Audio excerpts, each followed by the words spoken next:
Good morning students. अभी तक हमने क्या देखा था? हमने देखा था कि what is the first law of motion. हम क्लास 9th में एनएलएम पढ़ रहे हैं। NLM that means Newton law of motion. First law of motion हम पढ़ चुके हैं। फर्स्ट लॉ ऑफ मोशन में हमने देखा था कि any object in the rest और in the condition of motion continues in the rest और in condition of motion unless no external force applied on it. मतलब अगर कोई ऑब्जेक्ट रेस्ट में है और मोशन में है तो कंटिन्यू वो रेस्ट में या मोशन में ही रहेगा जब तक उस पर कोई एक्सटर्नल फोर्स अप्लाई ना हो, कोई एक्सटर्नल फोर्स अप्लाई ना हो। ये हमारा न्यूटन फर्स्ट लॉ था। तो इस क्वालिटी को कि अगर कोई ऑब्जेक्ट रेस्ट में तो रेस्ट में ही रह रहा है और मोशन में तो मोशन में ही रह रहा है, उस क्वालिटी को हमने एक नाम दे दिया था। उसका नाम दिया था हमने इनर्शिया। इसको हमने नाम दिया था इनर्शिया। तो इनर्शिया के बारे में हमने बात करी थी कि inertia is a property of an object which oppose change in its condition. जो अपोज करता है चेंज को, ठीक है ना। मान लीजिए कोई ऑब्जेक्ट है वो रेस्ट में है और मोशन में है, तो वो क्या ट्राई करेगा कि वो रेस्ट और मोशन में ही रहे। मतलब वो अपोज करता है चेंज इन इट्स कंडीशन। तो इनर्शिया क्या हो गया? इनर्शिया बेसिकली हो गया कि it is an inherent property. Inherent का मीनिंग होता है कि ये अंदर की प्रॉपर्टी होती है, मतलब उसकी इनहेरेंट क्वालिटी है ये। तो inertia is a inherent property which oppose the cause of motion. ये इसकी थोड़ी अच्छी क्वालिटी की डेफिनेशन है। अगर आप नॉर्मल बोलना चाहें तो ये भी बोल सकते हैं inertia is a property of an object which oppose change in its condition, which oppose change in its condition. कि अगर किसी कंडीशन में चेंज हो रहा है किसी ऑब्जेक्ट की तो वो क्या करेगा? उसको अपोज करेगा। वो उसकी क्या प्रॉपर्टी, वो क्या है उसका इनर्शिया है। अभी इनर्शिया ना 3 टाइप्स का होता है, ठीक है ना। इनर्शिया 3 टाइप्स का होता है। सबसे पहला इनर्शिया होता है rest, inertia of rest, inertia of rest. Second होता है इनर्शिया ऑफ मोशन और थर्ड वन होता है इनर्शिया ऑफ डायरेक्शन। ठीक, सबसे पहला कौन सा होता है? Inertia of rest. तो inertia of rest means what? मतलब इनर्शिया का नाम हमें पता चल गया कि it is a inherent property, it is a property of an object. तो अब रेस्ट वाली प्रॉपर्टी क्या होगी? तो अगर कोई object, if any object in the condition of rest, then वो क्या करेगा? It oppose the change of its condition of rest. वो क्या करेगा कि अगर वो रेस्ट में है तो कंटिन्यू कहाँ रहेगा? रेस्ट में ही रहेगा। वो ये अपोज करेगा कि मैं मोशन में कभी आ ही ना पाऊँ। वो ये ट्राई करेगा कि मैं हमेशा रेस्ट में ही रहूँ। तो वो कौन सी प्रॉपर्टी हुई? Inertia of rest. अब इनर्शिया ऑफ मोशन क्या है कि if any object in the motion it's try to continuous in the form of motion. अगर कोई ऑब्जेक्ट मोशन में है तो वो क्या ट्राई करेगा कि वो कंटिन्यू किस पोजीशन में रहे? मोशन की पोजीशन में रहे, या किस कंडीशन में रहे? मोशन की कंडीशन में ही रहे। तो वो क्या हो गया हमारा? Inertia of motion. और इनर्शिया ऑफ डायरेक्शन क्या हो गया कि इनर्शिया ऑफ डायरेक्शन ये बताएगा कि अगर कोई ऑब्जेक्ट इस डायरेक्शन में है तो वो क्या ट्राई करेगा कि कंटिन्यूस वो सेम डायरेक्शन को ही फॉलो करे, ठीक है ना। अगर कोई उस पर फोर्स लगा रहा है तो ये ट्राई करेगा कि नहीं मैं तो इसी डायरेक्शन में जाऊँगा बार बार, अनलेस अगर कोई एक्सटर्नल फोर्स ज़्यादा अप्लाई करेगा तो फिर उसकी डायरेक्शन ऐसे चेंज हो जाएगी, ठीक है ना। तो इनर्शिया ऑफ डायरेक्शन क्या हो गया कि वो जिस डायरेक्शन में उसी डायरेक्शन में चलता रहेगा, ट्राई करेगा। तो वो कौन सा इनर्शिया है? उसका inertia of direction. Inertia of motion that means कि अगर कोई ऑब्जेक्ट इन मोशन है तो वो क्या ट्राई करेगा कि कंटिन्यू काहे में रहे? मोशन में रहे। वो अपनी कंडीशन को चेंज नहीं करेगा। और इनर्शिया ऑफ रेस्ट क्या बताता है कि अगर कोई ऑब्जेक्ट रेस्ट में है तो वो ये ट्राई करेगा कि मैं कंटिन्यू रेस्ट में रहूं, मेरी कोई जो पोजीशन है वो रेस्ट की वो चेंज ना हो पाए। तो वो कौन सा इनर्शिया हो गया? Inertia of rest. आपको मैं नोट्स भेज दूंगा, डेफिनेशन भेज दूंगा, तो आपको इजी हो जाएगा वो डेफिनेशन याद करना। पर हमको कॉन्सेप्ट समझ में आना चाहिए कि कॉन्सेप्ट क्या है, इनर्शिया एक्चुअली में होता क्या है। और ये जो डिफरेंट इनर्शिया है, ये डिफरेंट इनर्शिया क्या है? तो इनर्शिया ऑफ रेस्ट मतलब कि अगर कोई ऑब्जेक्ट रेस्ट में है तो वो ट्राई करेगा कि वो कंटिन्यू क्या करे? वो रेस्ट में ही रहे। और मोशन में तो वो ये ट्राई करेगा कि वो कंटिन्यू मोशन में रहे, ना कि वो रेस्ट या फिर अनबैलेंस्ड फोर्स लगने के बाद वो ऐसा ना हो कि उसका नॉन यूनिफॉर्म मोशन बन जाए। और अगर यूनिफॉर्म है तो वो ट्राई करेगा मैं यूनिफॉर्म मोशन में रहूँ, नॉन यूनिफॉर्म है तो वो ट्राई करेगा मैं नॉन यूनिफॉर्म मोशन में रहूँ, ठीक है। तो इनर्शिया के बारे में बात हो गई, न्यूटन फर्स्ट लॉ के बारे में बात होगी। अब हम ना सेकेंड लॉ ऑफ मोशन देखते हैं। अब सेकेंड लॉ ऑफ मोशन पढ़ने से पहले ना हम एक चीज़ पढ़ते हैं। पहले हम एग्जांपल देखते हैं। अच्छा हमको पता है कि सारे ऑब्जेक्ट के पास मास होता है, ठीक है ना। मास क्या होता है कि कितने मॉलिक्यूल्स किसी ऑब्जेक्ट के अंदर है, ठीक है ना। तो मास क्या होता है? क्या अब हर एक ऑब्जेक्ट के पास मास होता है, तो क्या सब ऑब्जेक्ट का इनर्शिया अलग अलग होता है क्या? अच्छा, आपने ये तो देखा है ना कि किसी ऑब्जेक्ट को आपको मूव कराना है तो कभी कभी आपको कम फोर्स लगानी पड़ती है, कभी कभी ज़्यादा फोर्स लगानी पड़ती है। मतलब अगर कम फोर्स लगानी है तो वो कम जिद्दी है, और ज़्यादा फोर्स लगानी मतलब वो ज़्यादा जिद्दी है। हम इसको ऐसे समझते हैं। मान लीजिए हमको बताना एक ट्रक है, ट्रक को मूव कराना है अपने हाथों से, और एक बाइसिकल है, ठीक है।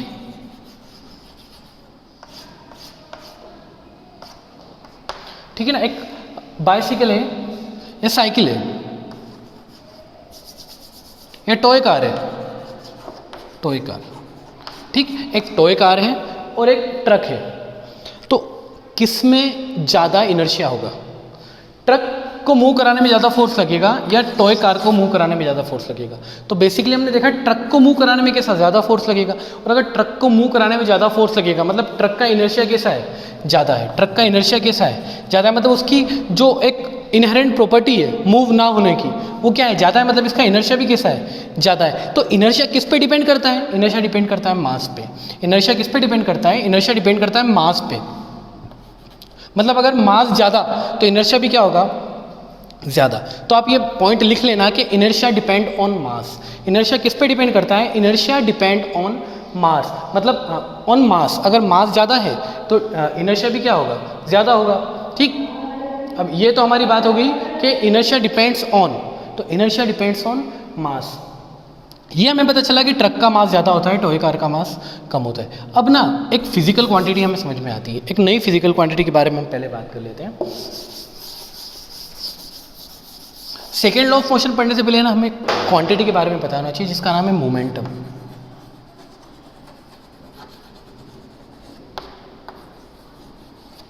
ठीक है। अभी ये क्या क्वांटिटी, ये कौन सी फिजिकल क्वांटिटी है, तो इसके बारे में हमें पहले पता होना चाहिए।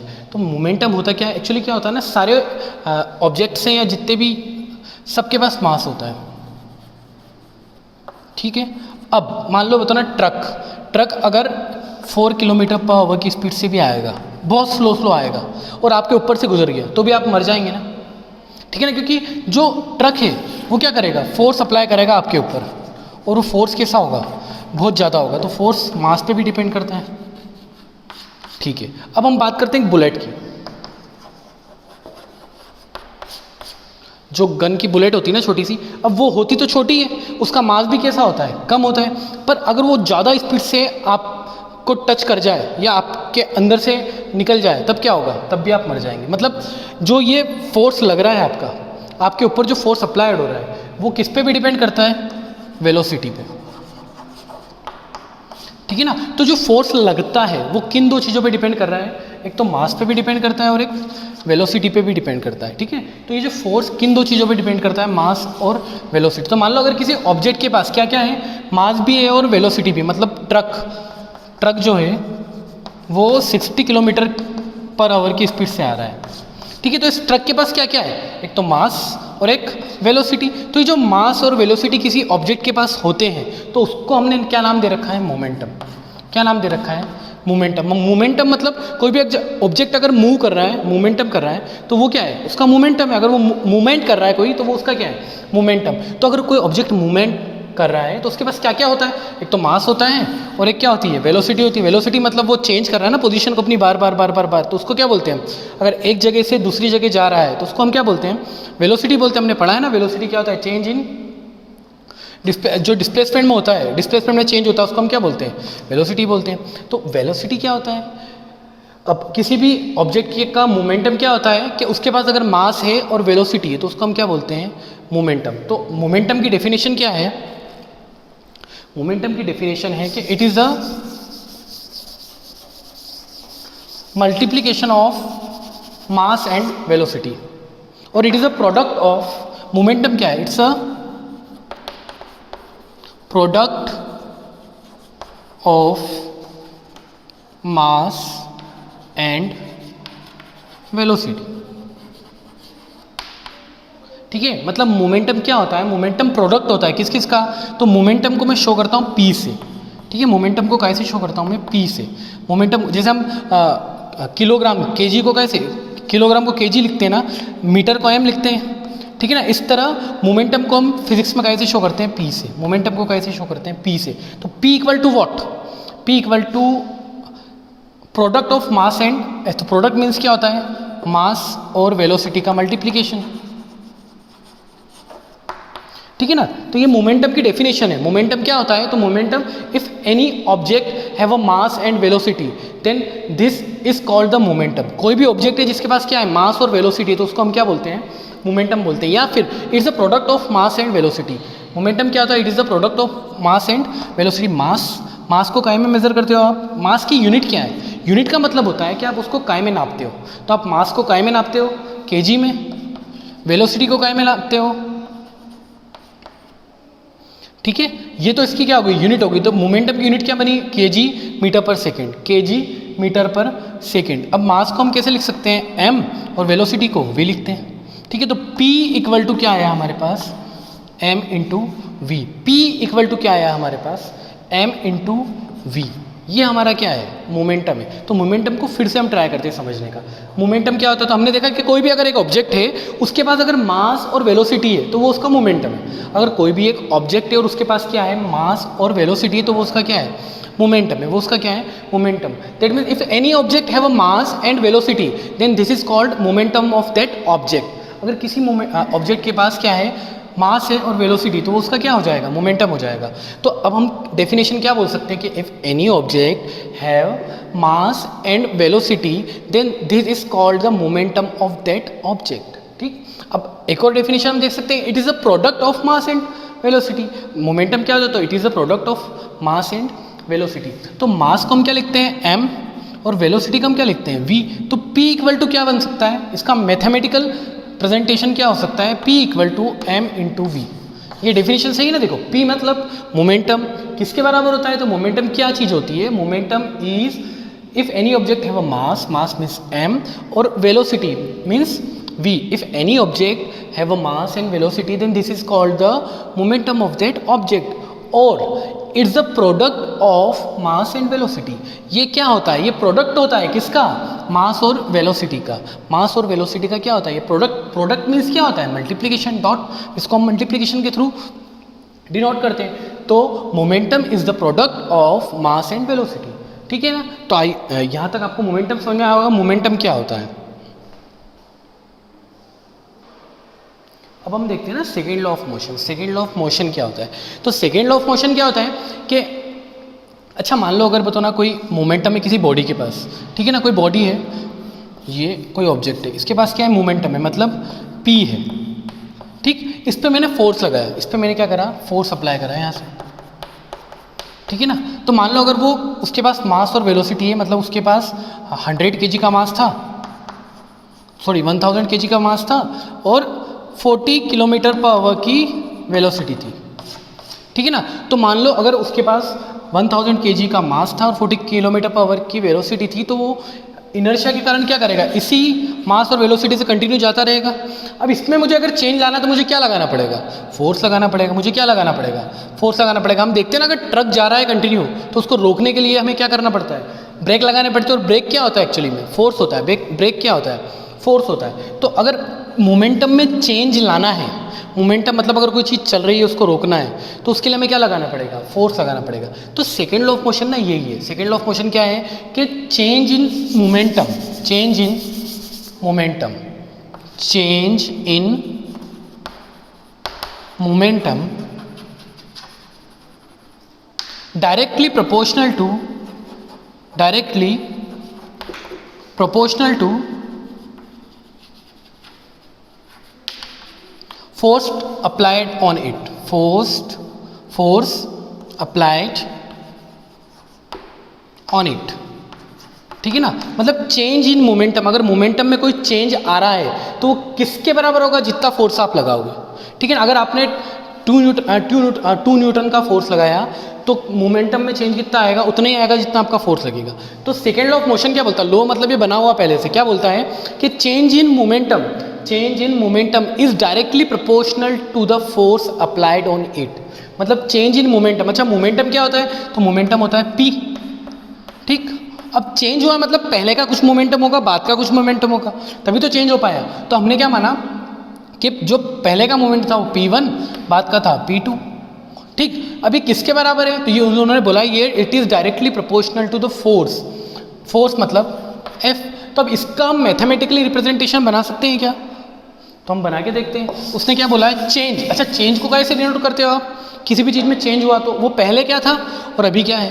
वो पहले क्या था या अभी क्या है, या अभी क्या है या पहले क्या था? मान लो अगर बताओ ना, पहले कोई 10 सेंटीमीटर था, किसी इस चौक की हाइट पहले 10 सेंटीमीटर थी मान लेते हैं, और अब हो गई है 12 सेंटीमीटर, तो कितना चेंज आया? तो आप क्या बोलोगे? 2 सेंटीमीटर का। वो चेंज आपने निकाला कैसे? तो आपने क्या करा, 12 सेंटीमीटर में से 10 सेंटीमीटर को माइनस करा और चेंज आ गया। ऐसे निकालते हैं ना चेंज। तो इसी तरह चेंज इन मोमेंटम हम कैसे निकालेंगे? हम क्या बोलेंगे कि हम ये देखेंगे कि फाइनली उसका मोमेंटम कितना है, तो फाइनल वाला मोमेंटम कितना है उसका, P2।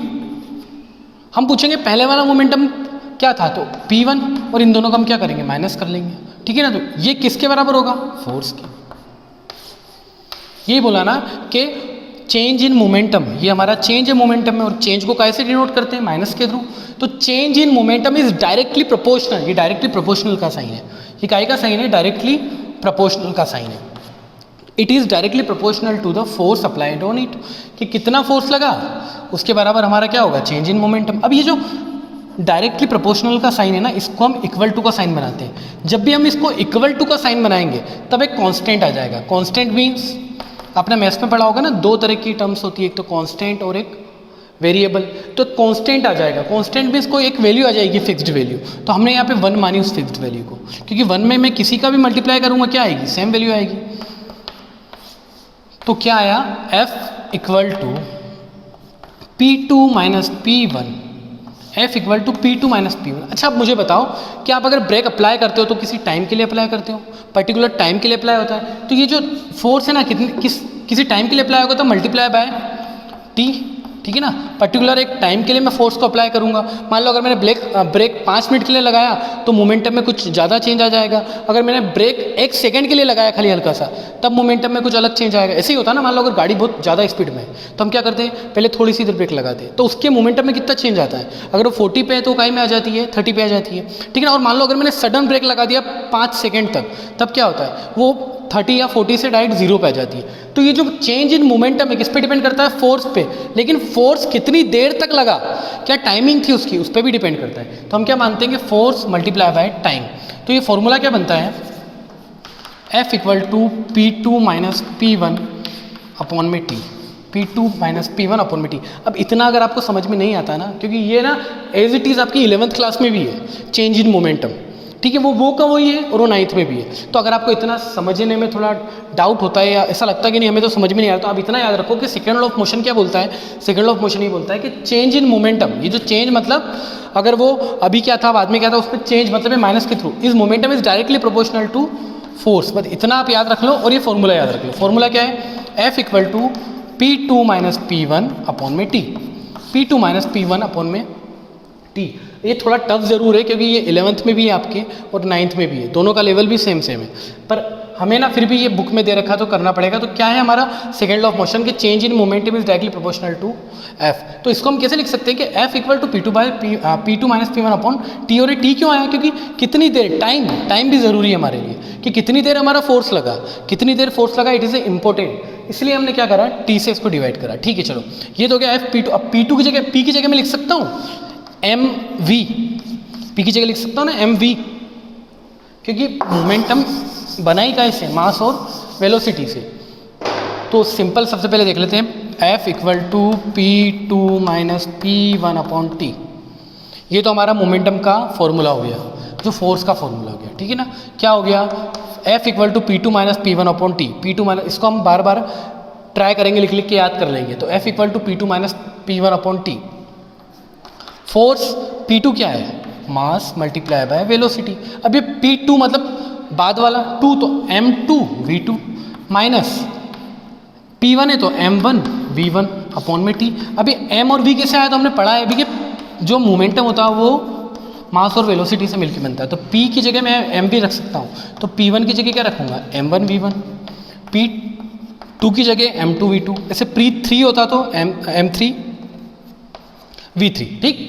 तो अब force equal to change in momentum हो गया। अच्छा, अब हम इस M मतलब क्या होता है, मास। तो अच्छा, ट्रक का मास कोई चेंज होता है क्या ब्रेक लगाने के बाद, ब्रेक लगाने से पहले भी उसका जितना वजन था ब्रेक लगाने के बाद भी वही होता है, ब्रेक लगाने से पहले जितना वजन था ब्रेक लगाने के बाद भी उतना ही वजन होता है। मतलब मास में कभी चेंज नहीं आता है, मास में कभी चेंज नहीं आता है। मतलब m2 और m1 क्या होंगे, बराबर होंगे। चेंज का ही में आता है, वेलोसिटी में आता है। तो m2 और m1 बराबर होंगे तो क्या मैं m को कॉमन निकाल सकता हूँ, क्योंकि दोनों बराबर हैं। तो क्या निकल जाएगा, m कॉमन निकल जाएगा। अब अंदर क्या बचा, v2 minus v1 upon T, v2 minus v1 upon T, और यहाँ पे क्या आया, f आया, v2 minus v1 upon T. अब ये जो v2 minus v1 upon T, इसको आप देख रहे हो, ये चेंज इन क्या है, वेलोसिटी, चेंज इन वेलोसिटी। और चैप्टर 8 में हमने पढ़ा था चेंज इन वेलोसिटी को हम क्या बोलते थे, acceleration. Change in velocity with respect to time is called acceleration. तो हम यहाँ से इसकी जगह a रख सकते हैं, तो क्या बन जाएगा ये, F equal to m multiply by a। तो ये हमारा निकला फोर्स का फॉर्मूला, फोर्स का फॉर्मूला। तो फोर्स का फॉर्मूला क्या होता है, F equal to m into a। F equal to क्या होता है, m इंटू a। मतलब फोर्स का मतलब ये होता है कि force equal to mass into acceleration. Force का सिंपल फॉर्मूला क्या बनता है लास्ट में, मास इंटू एक्सीलरेशन। तो ये फोर्स की डेफिनेशन मिली हमें। फोर्स की डेफिनेशन क्या मिली, F equal to mass into acceleration, F equal to mass into acceleration. I know ये बहुत टफ है, थोड़ा मतलब अजीब सा है कि इतना कुछ कैसे हो गया, पर ये आपके कोर्स में है तो आपको करना पड़ेगा। It is a derivation of force, के फोर्स बना कैसे, फोर्स का डेरिवेशन डिराइव कैसे हुआ, तो ये इतना कुछ करना पड़ेगा तो फोर्स का फॉर्मूला मिला।